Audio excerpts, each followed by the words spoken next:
Pencemaran Sungai Selangor baru-baru ini mencetuskan satu lagi polemik. Semua jari menuding kepada kerajaan negeri untuk mengambil langkah drastik untuk memastikan ia tidak berulang lagi. Apakah langkah yang sudah diambil kerajaan negeri? Adakah ia mencukupi atau masih banyak lagi kepincangannya? Siri akhir laporan khas pencemaran Sungai Selangor oleh wartawan kami Rahimah Abdullah mendekati dan mendapatkan penjelasan daripada Menteri Besar Selangor sendiri, Datuk Seri Amiruddin Chari. Menurut Amiruddin, pengawalan sungai oleh agensi-agensi berkaitan di negeri itu sudah beroperasi 24 jam sejak setahun lalu. Malah ia digiatkan lagi ketika Perintah Kawalan Pergerakan.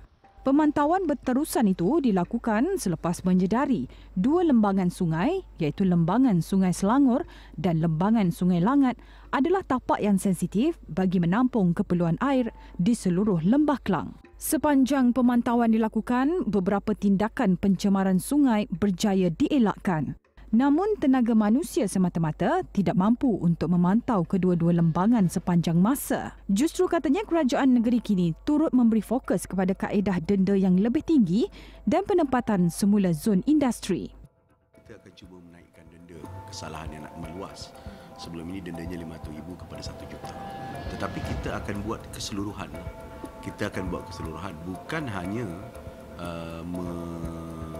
menaikkan denda, tetapi juga melibatkan tindakan-tindakan undang-undang untuk meroboh, termasuk yang paling tinggi struktur-struktur yang mungkin berpotensi untuk menyebabkan pencemaran-pencemaran berlaku. Mungkin sebahagian daripada kilang-kilang dan juga penindustrian yang wujud ini bukan wujud dalam tempoh 1-2 hari, dia dah wujud lama.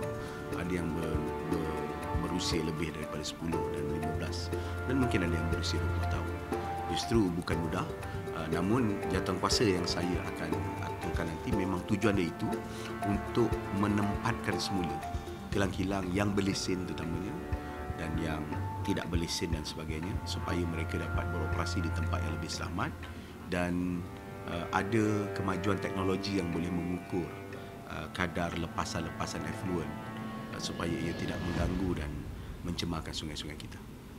Dalam pada itu, bagi Sungai Gong, lebih daripada 50 premis yang berpotensi akan diambil tindakan susulan bagi mengekang kesan pencemaran alam sekitar. Itu memang antara ultimate goal kita ataupun sasaran kita. Apabila semalam dalam Majlis Mesyuarat Kerajaan Negeri, kita tubuhkan 2 komiti khas itu, satu diketuai oleh Wabi Izham dan Wabi Hi, dan satu lagi saya ketuai untuk menunjukkan komitmen kita memastikan potensi pencemaran sungai itu dapat kita atasi. Kerana ada sebahagian kes, ia bukan hanya melibatkan kilang.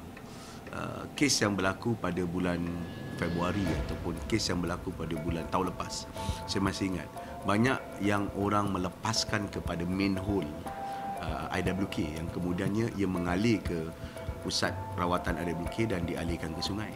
Dan itu memang kita tak dapat kesan. Malahan di Kuala Selangor sebelum ini di Semenyih pernah berlaku kejadian-kejadian orang sengaja membuangkan ataupun membuang sisa-sisa berjadual di tempat yang tidak sepatutnya. Jadi aktiviti-aktiviti itu bukan aktiviti setempat, dia agak mobile. Jadi pemantauannya harus menyeluruh. Jadi sebab itu kita cuba menggabungkan segenap aspek pemantauan yang saya sebut dengan penggunaan teknologi dan sebagainya, dan tidak ketinggalan dengan pelaksanaan perancangan pembangunan dan urbanisasi yang. Namun apapun langkah dilakukan, baik dari segi penguatkuasaan undang-undang dan pemantauan, kerjasama agensi terlibat serta semua pihak perlu bagi memastikan lembangan sungai dapat dipelihara.